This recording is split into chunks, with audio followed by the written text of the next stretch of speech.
Seguimos esta noche en Minuto 1 en la pantalla de C5N, más que nunca la realidad. Mire, tenemos ahora de esos programas que uno realmente dice, se siente, vibran, digo porque vamos a hablar de la caída del relato M como nunca ha ocurrido en estas últimas semanas. Y lo vamos a hablar con Ricardo Forster, que viene escribiendo desde hace mucho tiempo, pero que escribió en estos 2 años sobre cómo se había armado el relato M y cómo la vuelta de cierta derecha con este relato iba a impactar de la forma que está impactando ahora. Así que va a ser muy interesante escucharlo a Ricardo Forster. ¿Cuánto hace que estamos hablando en este programa, al inicio en soledad? Y no es porque lo hayamos, sino porque tenemos desde, como siempre les digo, desde el 1 de enero del 2016 el compromiso con ustedes mostrando la realidad. Cuando venían los laburantes del Estado que eran despedidos, que no los mostraban en ningún otro lado, o cuando venían los integrantes de fábricas cerradas o de comercios que comenzaban a cerrarse, y les mostrábamos aquí, y empezábamos a ver y a denunciar y a desesperarnos también, porque llega un momento, quiero que lo sepan ustedes, que a uno le agarra una desesperación, hasta cierto cansancio y hastío de las cosas graves que están pasando en esta Argentina, que no son advertidas por otros sectores. Y venimos denunciando desde hace mucho tiempo cómo este gobierno ha tirado jueces por la ventana, cómo persigue a opositores, cómo arma causas, cómo pone presos a dueños de medios de comunicación, como es este caso, peligrosamente porque están buscando el cierre de este canal e ir contra los medios del Grupo Indalo porque le molestan al gobierno, porque muestran la realidad. ¿Y cómo se ha hecho en estos últimos tiempos?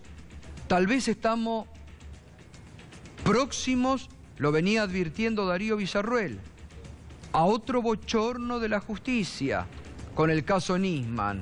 ¿No, Darío? Exactamente. Lamentablemente ya hay 2 jueces que se quedaron con la Cámara, Martín Irursun y Leopoldo Bruglia. Ya va a votar Bruglia, que es de otra sala, de donde está el tema de la muerte de Alberto Nisman. Irursun estuvo de licencia, volvió. Ayer hubo una audiencia y una de las partes, que representa a Sara Garfunkel, que a su vez tiene una causa abierta por lavado de dinero, por una cuenta en el exterior, ha pedido, Pablo Lanuse, que sea crimen de Estado el hecho y que se investigue a Cristina Fernández de Kirchner como parte del plan criminal de asesinar a alguien que, según el expediente, se suicidó. A ver, ¿cómo es esto? Salvo la pericia de gendarmería, las cientos de miles de fojas que hay respecto de toda la investigación, justo también la Junta Médica, donde participaron los querellantes, hablan que todos los elementos llevan a cabo un suicidio. Gendarmería, que maneja Patricia Bullrich, que se acuerda en su momento dijo que a Nisman lo mataron. Bueno, Gendarmería, ¿qué dijo? Que a Nisman lo mataron. Y a partir de eso se está construyendo un gran plan criminal donde también participó Cristina Fernández y ¿sabe quién más? Viviana Fein, la fiscal de la causa, a quien quieren acusar como encubridora. Un escándalo que sería terminal para la justicia federal, que ya es bastante vergonzosa en la Argentina. Bueno, de esto vamos a estar hablando porque hay que decirlo con todas las letras cada vez más. Y para que de una vez por todas la hipocresía se empiece a terminar en este país, las caretas se caigan. Son muy pocos los que advierten de la injusticia de la justicia en la Argentina. Yo siempre digo, la verdad que es penoso ver cómo la Unión Cívica Radical, un partido centenario y de poder, ha arriado las banderas históricas que después Raúl Alfonsín puso muy en alto en el retorno a la democracia. Y tanto que ha tenido también la Unión Cívica Radical en el rehacer de la justicia cuando el retorno democrático, hoy son también ellos cómplices de esta arremetida, de este arrasamiento con la institución justicia en la Argentina. Y hay pocos que se animan. Y hoy una carta muy buena del doctor Maximiliano Rusconi, Justicia a la Carta, donde está tratando, yo creo que también de una forma desesperada, como lo ha dicho en más de una oportunidad Alberto Fernández aquí en este programa. Ellos son profesores de Derecho, en la Facultad de Derecho, profesores de Derecho Penal. ¿Cómo le explican a los alumnos en una cátedra las barbaridades que hoy cometen jueces que borran con el codo lo que escribieron con la mano? O doctrinas que se inventan solo con el objetivo de perseguir personas, políticos, empresarios en la Argentina. Entonces, de esto vamos a estar hablando, de la realidad del país, con una intendenta de Zapala, para ver cuál es la realidad del interior, que está, recién veíamos cómo nos comentaba Daniel del problema de las pequeñas y medianas empresas, y de la mucha dirigencia política que está alejada de la realidad. Y también vamos a advertir qué está pasando en el Senado de la Nación con el proyecto de tarifas. Por eso está el senador nacional Marcelo Fuentes esta noche para conversar sobre este tema. Se están produciendo reacomodamientos en la política argentina y hoy se ha producido una foto llamativa. Justamente anoche estuvo con nosotros. Fíjese, usted sabe que en el peronismo hay un denominado Grupo de los 7, que entre otros integran Alberto Fernández, aquí están, Alberto Fernández, Daniel Arroyo, Daniel Filmus, Felipe Solá, que han sumado, que están buscando reagrupar al peronismo. Son de distintas versiones del peronismo, de distintos sectores sociales incluidos, porque está el chino Navarro, y lo han sumado a este grupo Anito Artaza. El radicalismo sector, el radicalismo crítico. El radicalismo crítico, que anoche justamente Anito Artaza decía, el radicalismo, criticando esto que yo también decía recién, tiene que empezar a movilizarse. Bueno, lo han sumado. Realmente es interesante esta foto en la política de hoy, impensada meses atrás. Porque también acá la dirigencia opositora tiene que empezar a dejar los egos de lado, las vanidades, ese odio también que se les sumó a ellos hacia figuras del propio partido y que llevaron, por ejemplo, a que el año pasado en la provincia de Buenos Aires vayan en listas separadas solo por el odio a la figura de la expresidenta Cristina Kirchner, que convalidaron el plan de Mauricio Macri y lo ayudaron a fortalecerse. Entonces, hay en este momento, primero, una necesidad de la dirigencia opositora que se dé cuenta de lo que está pasando. Si el gobierno no se da cuenta, que la dirigencia opositora se dé cuenta de lo que realmente pasa en la Argentina. Y a nivel institucional, con lo que está pasando en la justicia, el otro día veíamos acá 88% de insatisfacción ciudadana sobre la Suprema Corte de Justicia de la Nación y sobre la justicia. Si esos números no los hacen reaccionar y siguen haciendo los mamarrachos judiciales que están haciendo, bueno, no sé qué es lo que los va a hacer reaccionar. Y creo que esto, doctor Rusconi, buenas noches, lo lleva también a usted a hacer casi una carta, un pedido desesperado de que alguien reaccione, ¿no? No, porque es vergonzoso, digamos, ¿no? Porque se pretende este disciplinamiento descomunal del Poder Judicial, pero bajo títulos pomposos que quedan bien. Entonces, en teoría, lo que se está haciendo es una limpieza del Poder Judicial, luchando por la transparencia, pero cuando uno ve los jueces que son invitados a jubilarse, invitados a mudarse, o se les anuncia que si renuncian, digamos, la renuncia se va a aceptar, en realidad se han ido de la Justicia Federal, con asiento en la capital federal, se han ido 4 jueces. Si uno busca el denominador común, es uno solo. Los 4... más allá de lo que uno crea de cada uno de ellos, ¿no? Pero los 4 en algún momento han procesado al actual presidente por el famoso hecho de las escuchas ilegales. Entonces, claro, el problema no es solo los 4 que se van, que ya es mucho porque, como contaban recién, se está configurando un sector de la justicia, que es la Cámara, que es estratégico, a gusto y piacere del presidente, sino que además es los que se quedan. Porque, claro, si los que se van son los incómodos, tenemos derechos a pensar, tenemos el derecho a suponer que muchos de los jueces que se quedan son los cómodos, bueno, son los que están dispuestos a dar decisiones. Esto lo peor, que el presidente lo dijo. ¿Se acuerda cuando dijo, bueno, los jueces que no nos acompañan, buscaremos jueces que nos acompañen? Lo dijo públicamente. Claro, y uno tiende, es un momento, yo digo, desesperante, porque por un lado uno dice, bueno, ¿quién puede enfrentarse a este embate del Poder Ejecutivo? Uno piensa enseguida en la Corte Suprema.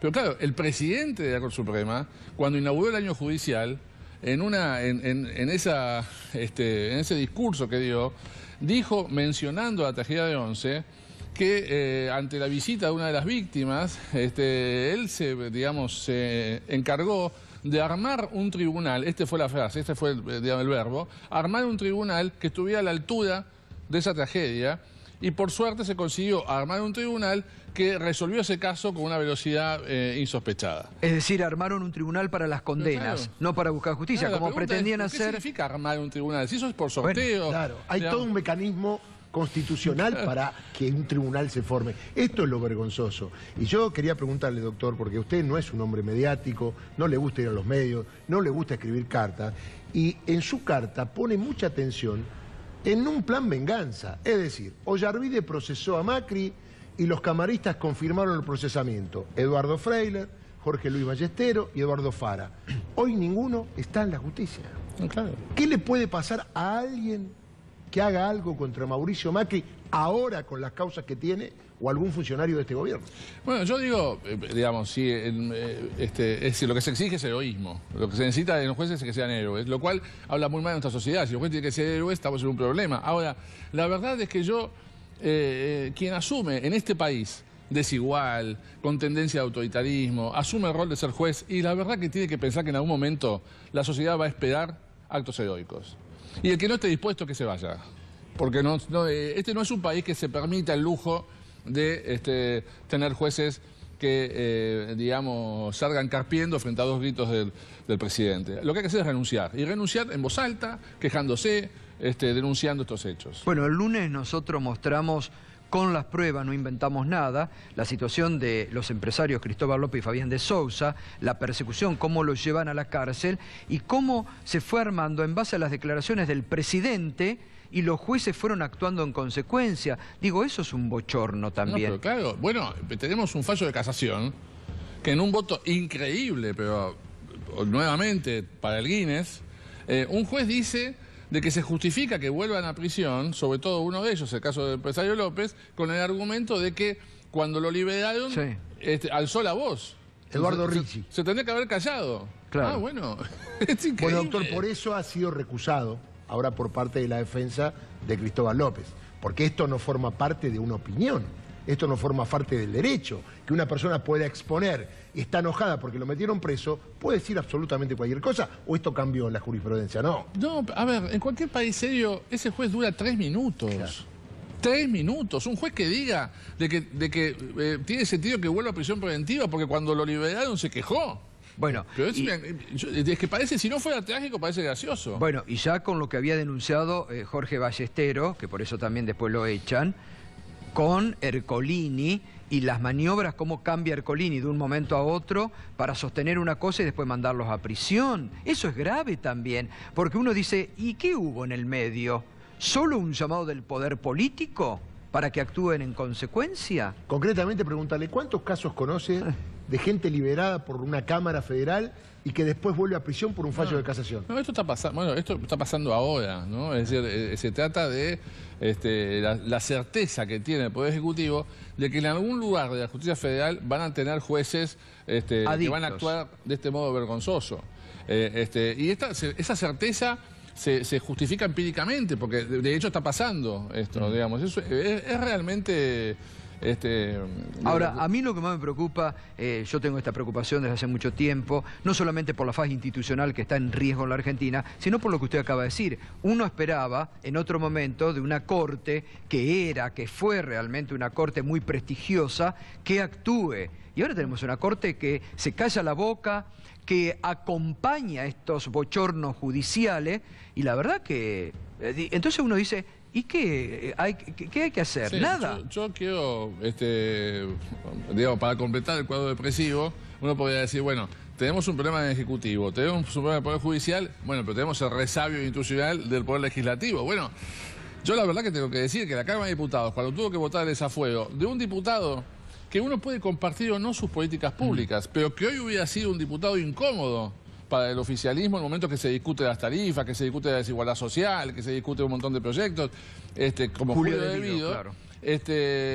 Resulta que en un caso en donde Julio De Vido no había ni siquiera sido llamado indagatoria, no estaba indagado, que es el primer paso de un proceso penal, en ese momento resolvieron la suspensión y el desafuero. Bueno, el caso de Aida Ayala.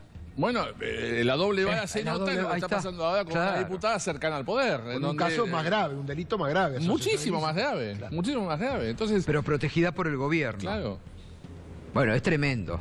Sí, Entonces no tenemos esperanzas. No, es difícil. ¿Qué pasa en la Cámara, doctor, ahora con Ursun y Bruglia? Porque el caso de Cristina, yo le quiero decir, de la muerte de Nisman, de acuerdo al artículo 311, yo pasé por la facultad igual que usted, 432 segundo párrafo, dice que los procesamientos no son apelables ante la Cámara. Sin embargo, la Cámara Federal aceptó el procesamiento de Pablo Larusse, cuando ya está Diego Lamarcino procesado, los policías procesados, y esto no hay antecedentes. No. La Cámara lo aceptó, es decir, está rompiendo con las reglas jurídicas que conocemos todos, con la jurisprudencia. Bueno, yo estoy tentado a hacer algo que en mi estudio me están intentando que no haga, me dicen no hagas locura. Así que haga locura. Pero yo tengo ganas en algún juicio oral, como yo no estoy seguro que se respeten las reglas que rigen la justicia penal de Argentina, el Código Penal, el Código Procesal Penal, en un juicio oral introducir por la lectura el código, los dos códigos, el Código Penal y el Procesal, y obligar a que se lea en el juicio del código para asegurarnos de que esa va a ser la regla del juego. Yo hoy no tengo claro digamos, si nosotros hubiéramos apelado una decisión como las que se apelan ahora y llegan a la Cámara, nos hubieran dicho que somos ignorantes, claro. O sea, sinceramente nos hubieran insultado. Pero sin embargo hay otros que tienen un éxito bárbaro para acceder a la Cámara de Apelaciones. Yo, inauguré un curso hace poco y les dije, miren chicos, si alguno de ustedes tiene riesgo de desorientación vocacional, este curso les va a hacer mucho daño, es riesgoso, digamos, porque yo no estoy pasando un mal momento. Y me parece que hay que, aunque esto sea difícil, en la facultad también es un lugar en donde uno tiene que intentar construir personas que tengan capacidad para enfrentarse a estos modelos. Totalmente.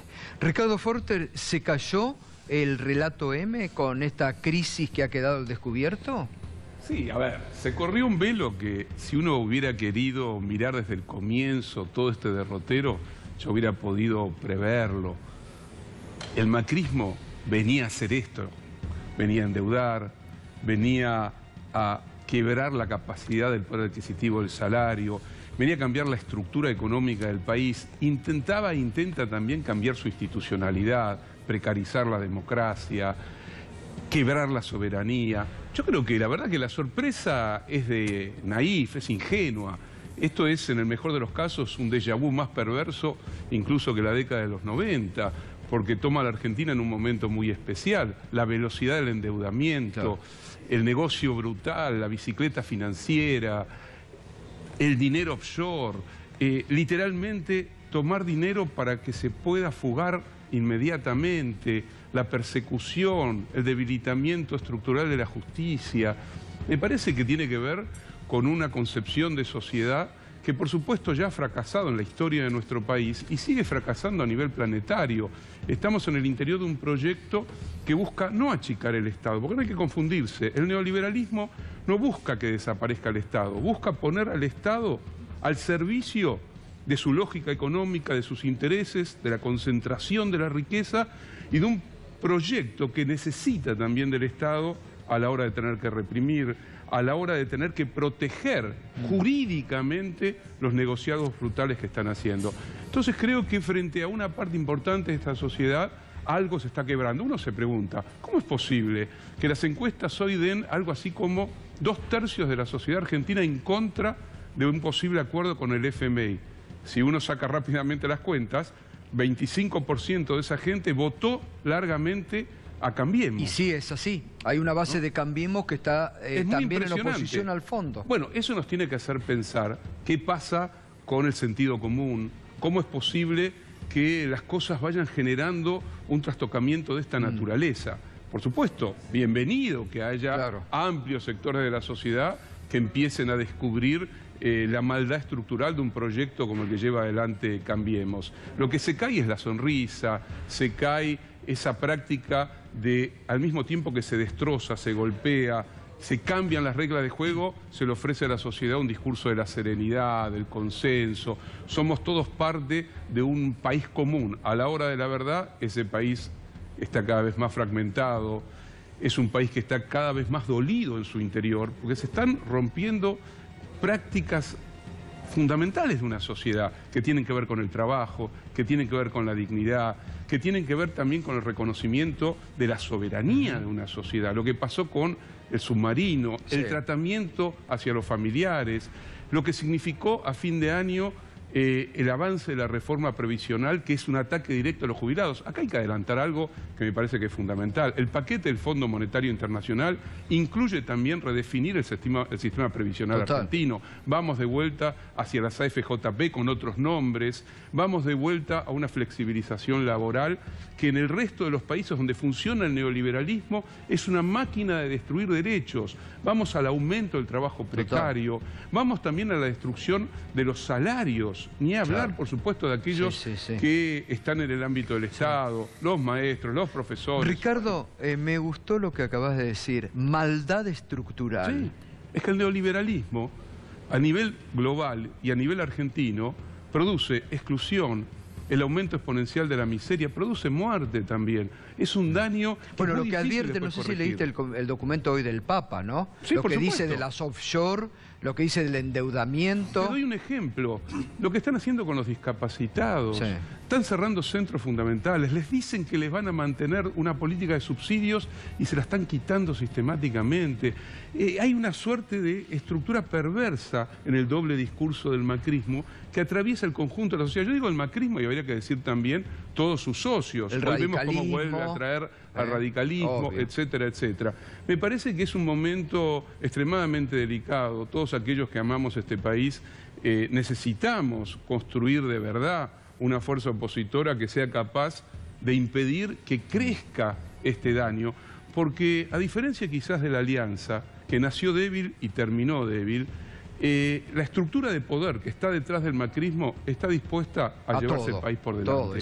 Y nosotros tenemos que saber que es imprescindible construir espacios de unidad para dar una batalla que es de ideas, que es política, que es por la patria también, exacto, ¿no? Bueno, por suerte yo siempre digo, acá me escuchan, lo sostengo, lo digo diariamente, hay sectores con mucha dignidad, como el gremio de los docentes, que no pueden romper, que sale. Hoy fíjese lo que fue también esta nueva marcha de los docentes, que son multitudinarias, que están en la calle, marcha de las antorchas, que han mantenido, pese a persecuciones personales, campañas públicas en contra, han mantenido la unidad y mantienen en alto la dignidad, y es para destacar. Está Roberto Baradel, no es porque esté Roberto, sabe que lo digo diariamente, en la radio y acá.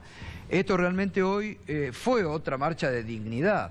Porque yo digo, ¿cómo les van a ofrecer 15% cuando ya los propios están proyectando 27 o 30% de inflación para este año? No, exactamente. Bueno, una marcha muy importante de los docentes universitarios.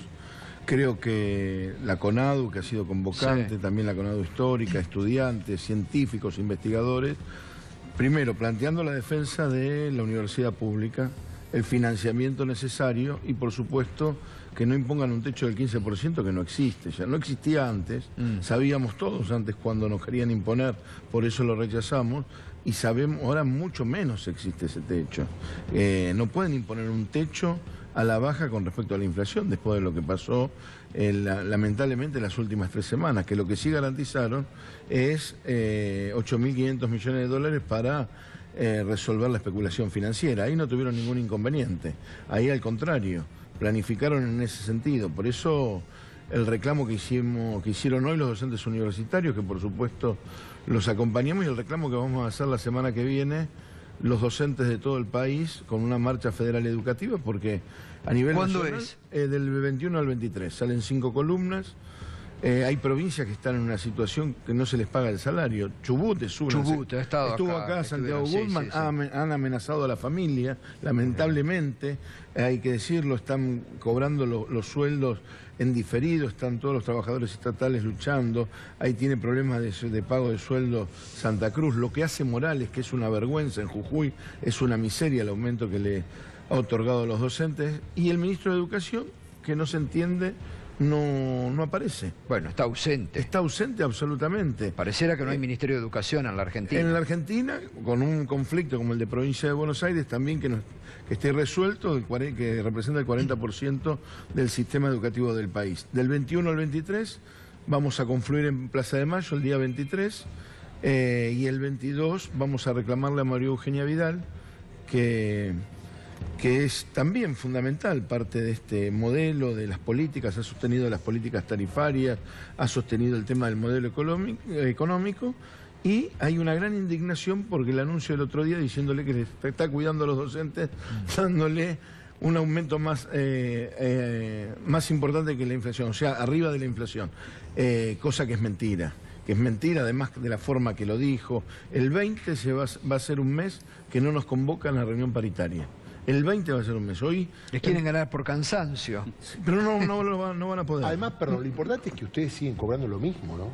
Lo el mismo. tiempo pasa y exactamente. alcanza cada vez Dieron menos, ¿no? apenas unos adelantos que dicen que llegan al 10%, que no llegan al 10% porque son por franjas salariales, pero además que ya están desfasados. Si fuera el 10% también está desfasado, claro, con lo que pasó ahora estas 3 semanas.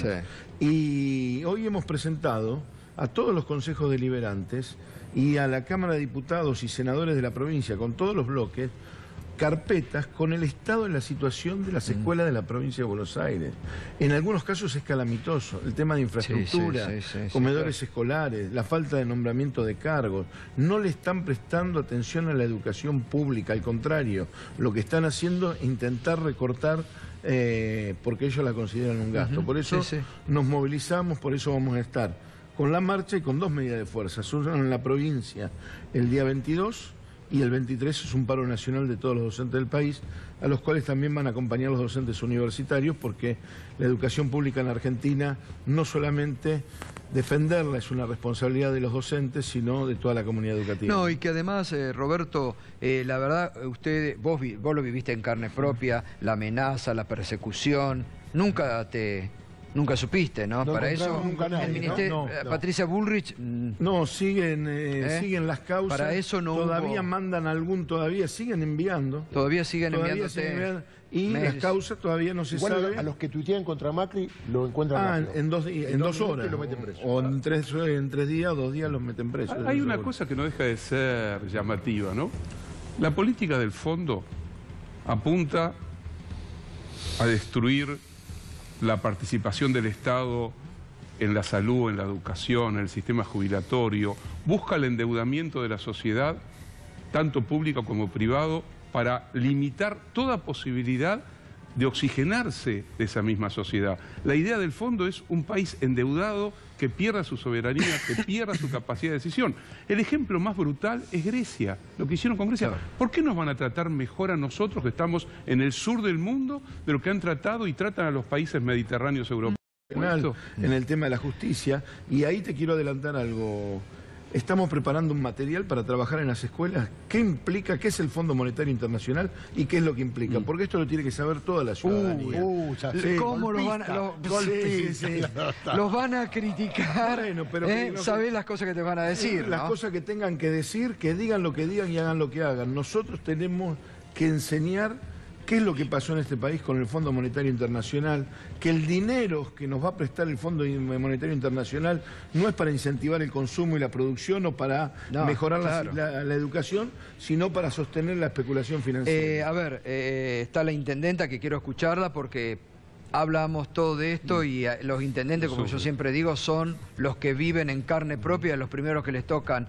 Pero está el senador Marcelo Fuentes y recién decía en esta muy buena reflexión que tuvo el doctor Rusconi, bueno, queda el Poder Legislativo, a ver si frente a usted también es una persona que conoce mucho de los avatares judiciales y ha estado preocupado en algún momento, ¿no? Efectivamente, primero, antes que nada, es la solidaridad del bloque Frente para la Victoria PJ con la situación que vive hoy 65N. Gracias. Desde el mantenimiento de garantía del debido proceso con sus propietarios, del mantenimiento de la fuente de trabajo con los trabajadores y sobre todo, lo más importante, el tema, ¿no es cierto?, de la libertad de expresión. Sí. Es una preocupación constante. Gracias, hay que estar atentos porque en cualquier momento quieren y pueden cerrar este canal. Así es, en eso estamos atentos y fundamentalmente acompañando en solidaridad a ustedes. Hablábamos recién antes de empezar la reunión con Foster de cómo que pocas veces en ciencias sociales o en política uno tiene el privilegio de poder verificar en tan breve plazo de tiempo los extremos que oportunamente afirmaba. Con motivo de decir, todos estos elementos que hoy están, el tema del disciplinamiento de la justicia, ¿no es cierto?, el tema de la conflictividad laboral, todo esto ordenan, son hilos conductores de una misma situación que tiene varios puntos de partida. Cuando, con motivo del debate por el pago de los fondos buitres, o sea, la derogación de la ley de pago soberano, uno de los episodios más vergonzosos del Congreso Nacional, escasos meses de haber sido sancionado, con una campaña mundial de acompañamiento, votaciones de Naciones Unidas a favor, se decide, ¿no es cierto?, derogar la ley para poder pagar los buitres. En ese momento, que éramos minoría, planteamos que iniciábamos un nuevo ciclo de endeudamiento en la Argentina, que esos 16.000 millones era la cuota de ingreso al Fondo Monetario Internacional y que esto iba a terminar, por eso digo, llegando nuevamente en manos del fondo. A la inquietud del doctor, que coincido totalmente, esto fue el debate. Ahora, fíjese, discúlpeme un minuto, porque es algo importante lo que usted dijo del pago de los fondos. Recién Darío comentaba lo que hoy denunció también el fiscal Delgado, que lo están persiguiendo, sacándolo, que está buscando saber a quiénes se les pagaron y que no puede obtener. Pero ojo con eso. En las 3 barridas que hubo ahora, es un problema de orden de prioridad, esto es un problema de predadores. Los primeros que se van privilegiados son los dueños del queso, la banca Morgan, en donde los funcionarios del gobierno son socios o gestores minoritarios. Los segundos que se van con otra tarifa son los fondos de ellos mismos. Y los terceros queda reservado, dirían, ¿no es cierto?, para la gilada. Este es el escenario en el cual nos lo están poniendo. Usted recordará, doctor, cuando la discusión, ¿no es cierto?, del cubrir el cargo, cubrir el juzgado comercial de Capital Federal, que estaba en el marco, a su vez, del debate por la ley de medios, se realiza en Washington unas jornadas ampulosamente llamadas, ¿no es cierto?, de moderación de la justicia, convocada por la Cámara de Representantes norteamericana con el concurso de Sartal. Era la Judicatura de las Américas y los grandes medios como la barrera para evitar la expansión de los populismos en América Latina. Usted no puede llevar adelante estos ajustes si no tiene usted un disciplinado del Poder Judicial, y este elemento de persecución, ¿no es cierto?, que condiciona, bueno, es a lo que tenemos que hacer frente. Soledad Martínez, intendenta de Zapala. Y hola. Frente a todo esto, la vuelta al fondo, la situación, ¿cómo lo están viviendo ustedes? Bueno, como todos los intendentes, con una enorme preocupación, porque vemos cómo todos los días se deteriora la realidad de los vecinos de nuestra comunidad, pero además porque sin que sean materias de nuestra competencia, el retroceso en prácticamente todo el dispositivo de derechos que se habían conquistado en estos últimos 12 años se afecta todos los días.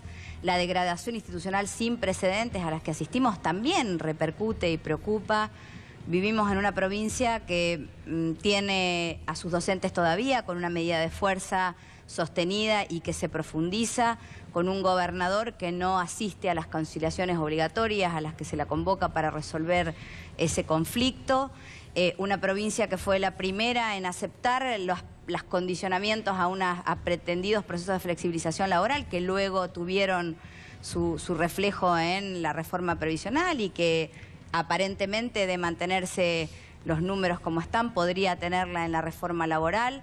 Recientemente YPF ha anunciado nuevamente una ola de 1000 despidos de trabajadores de distintas localidades de la provincia, con lo cual el escenario que se nos presenta es un escenario de profunda preocupación.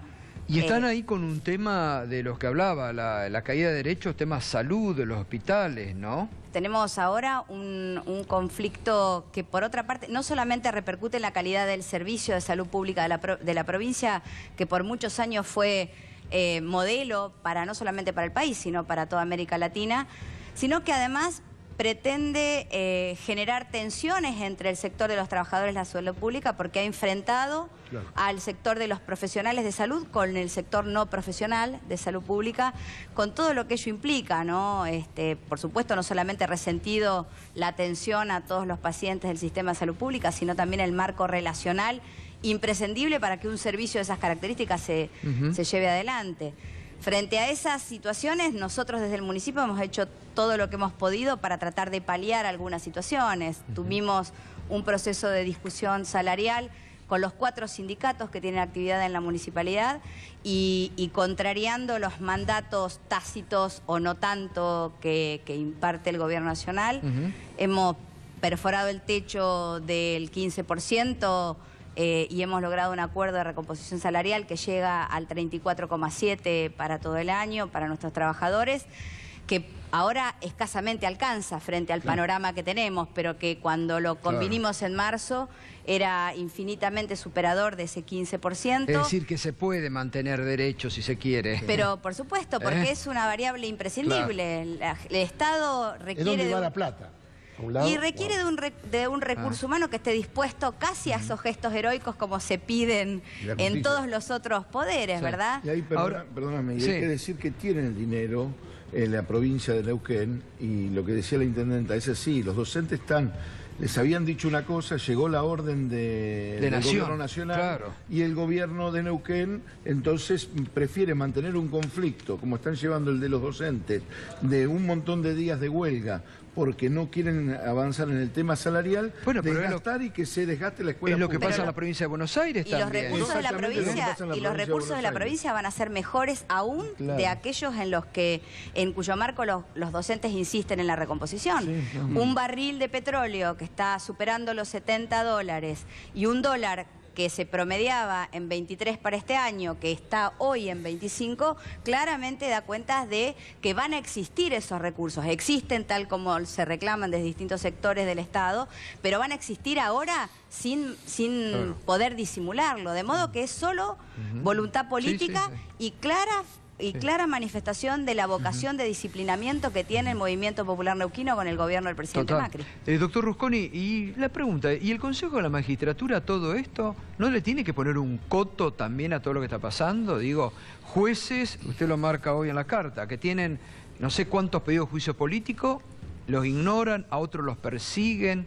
Digo, también eso entró en... Lo que sucede es que el Poder Ejecutivo ha descubierto que cuando los números no le dan el Consejo de la Magistratura puede hacer presiones directas, amenazas. Lo que está pasando... Puede descubrir que si no sos abogado no puedes estar en el Consejo de la Magistratura, como el caso de Eduardo Freiler, ¿te acordás?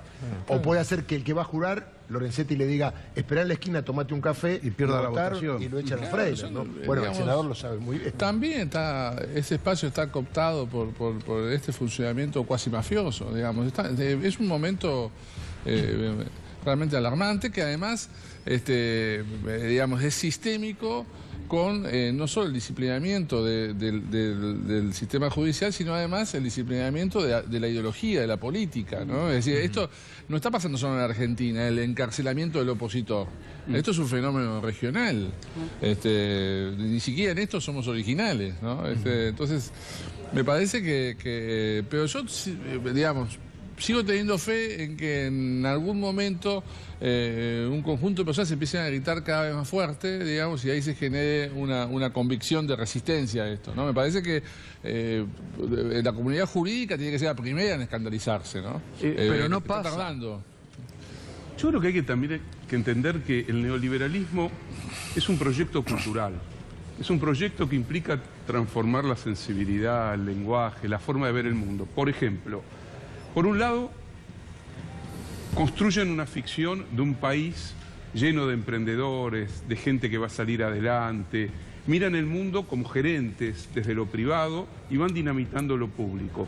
Por otro lado, le dicen a la sociedad que es culpable de haber gastado de más, haber utilizado el gas, la luz, el transporte a precios imposibles y que ahora hay que devolver. De haber subido socialmente, como dijo Javier. Esto lo hicieron en González España, Fraga. lo hicieron en Grecia, culpan a la sociedad de aquello que ellos son responsables, los bancos, la especulación financiera, rescatan a los bancos, rescatan la especulación financiera, les garantizan sus negocios y le piden a la sociedad el sacrificio. ¿Qué dice ahora el macrismo? Fíjense qué cosa loca, son un poco ignorantes, llaman al Gran Acuerdo Nacional. ¿Se acuerdan del Gran Acuerdo de Nacional? Lanuse. Aquel de Lanuse, que implicaba dejar al peronismo de lado, el peronismo de Perón, ¿no? Acá lo que buscan, de alguna manera, es decirle a una oposición que sea fiable, que sea cómplice de la exigencia del sacrificio más brutal para el pueblo argentino. Bueno, este es el modelo, convencer a la gente que son culpables, que gastaron demasiado, que no puede ser, que la sociedad tiene que ser austera,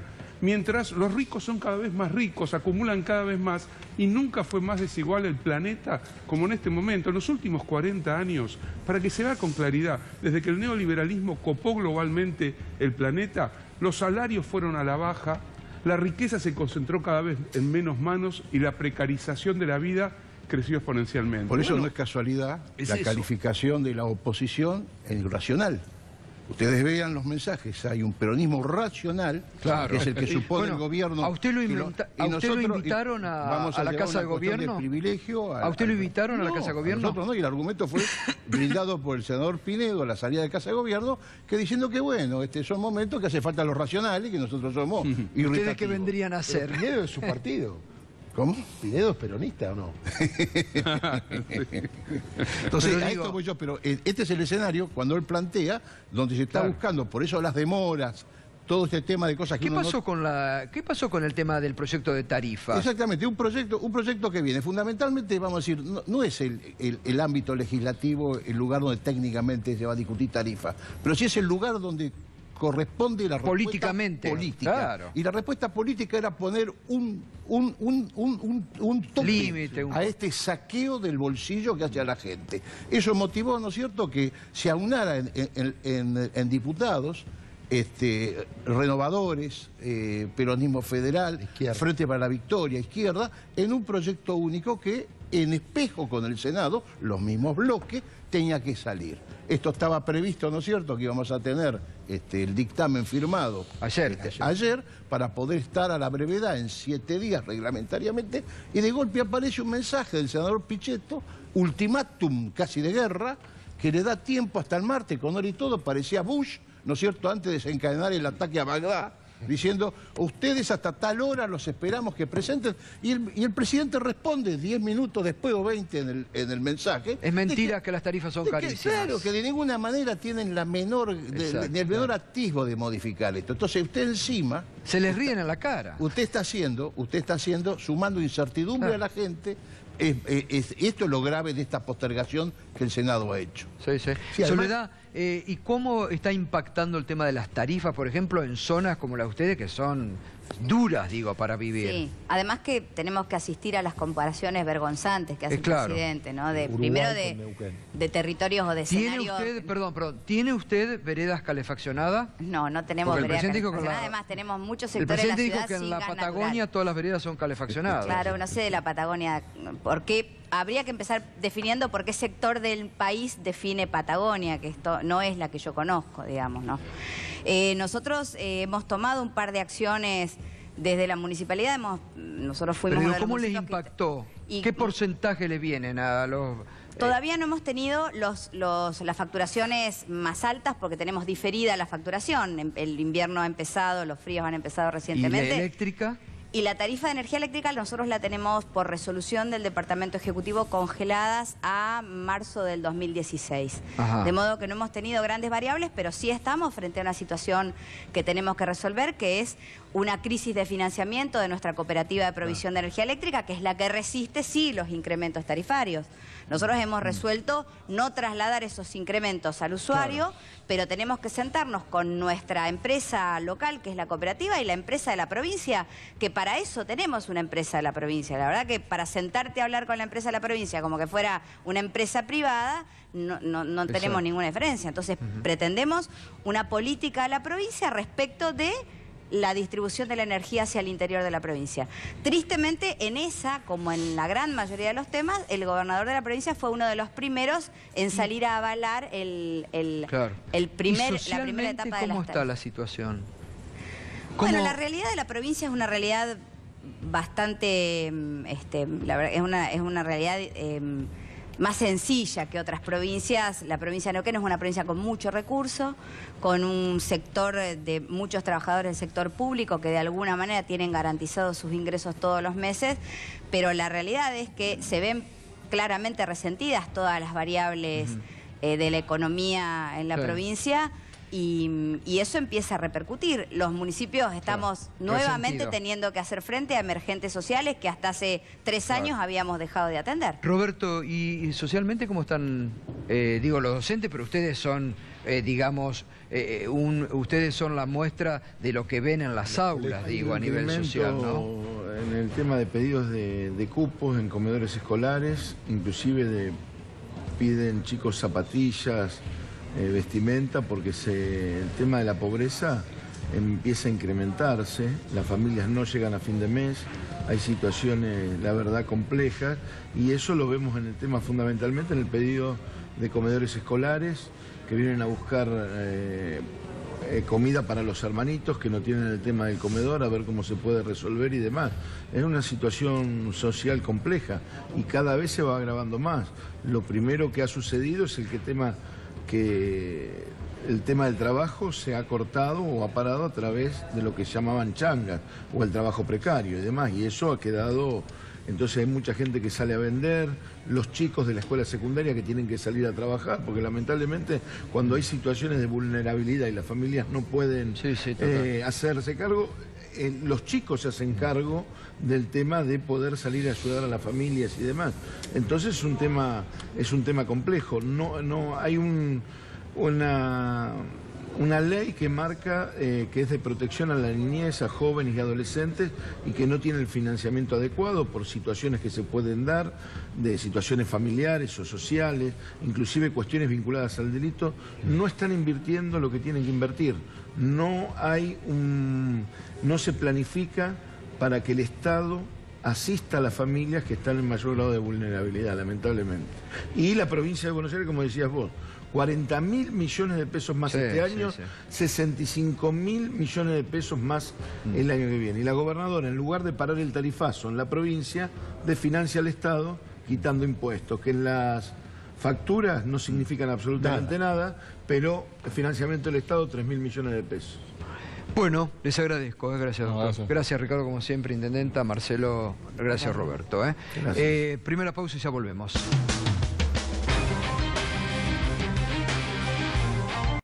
Bueno, estamos llegando, la verdad me quedé pensando, seguramente reflexionando. Hoy hemos tenido un programa de mucha reflexión, de pensar qué es lo que nos está pasando como sociedad y como país. Con lo de Ricardo Forte, realmente una descripción impecable de cómo construyó el macrismo el relato y cómo se está cayendo. Lo de Rusconi, muy preocupante. Que hombres de la justicia denuncien, como lo está haciendo Maximiliano Rusconi, el estado del Poder Judicial en Argentina, bueno, y la dignidad de los maestros que hay que acompañar y que hay que mantener. Bueno, ya llega Julián Guarino, ¿Cómo estás, Juli? Gustavo, Buenas ¿cómo noches. estás? Tensa calma, dijimos hoy nosotros en el mercado, volvió a picar el dólar, Sí, así es, se sostiene. Se sostiene. No se dijo mucho hoy, pero volvió a picar, ¿no? Sí, a ver, para hacer, como dice el gobierno, una crisis que ya prácticamente está en el olvido. Bueno. el síntoma de un dólar con un piso prácticamente en 25 pesos, la verdad que deja muchísimo que desear y abre una incertidumbre bastante importante. Pero, a ver, me parece que el gobierno vuelve al relato triunfalista porque no ha pasado la crisis, te lo dicen. No. Hoy veíamos algo de Martín Redrado que dijo, con estas tasas a 40, 15 días y hay que ver si aguanta. Claro, históricamente en la Argentina, cada vez que las tasas de interés han sido tan elevadas, lamentablemente, digo, ha dado lugar a escenarios realmente dramáticos desde el punto de vista de la economía. Claro. Nadie dice que eso vaya a pasar ahora, pero bueno, ya empieza a ser alguna señal. Asfixia mucho Claro, abajo, muy ¿no? difícil, no promete ningún tipo de reactivación económica, por ¿Qué supuesto. tenemos hoy? Vamos a hablar con Alberto Fernández en minutos nada más. Bueno, una evaluación de cómo está viendo el momento económico, también el momento político, Gato. Sí. Porque, bueno, ahí mostrábamos hoy un anticipo, una foto política, ¿no? Que lo sumaron a Nito Artaza a este grupo de los 7 que tienen ellos, ¿no? Así que es un dato político interesante. Sí, ¿no? sí, va evolucionando allí lo que son los distintos contactos. Bueno, el tema de los gobernadores también, con alguna crítica para el gobierno. No quiere que el gobierno lo use políticamente, avalando el acuerdo con el Fondo Monetario. Y atención porque se viene sin ninguna duda, me parece a mí, una investigación en torno a quiénes compraron dólares y quiénes vendieron dólares en esta crisis financiera. Sobre todo, vos recordás, esas compras de dólares a 20 pesos con 50. Se sabe. Se lo vayan a preguntar a Luis Caputo. Bueno, hay que ver quiénes fueron los que entraron luego para las letras del Banco Central también. Bueno, buen programa. Gracias, Julián. Gato. Gracias. Chao. Gracias.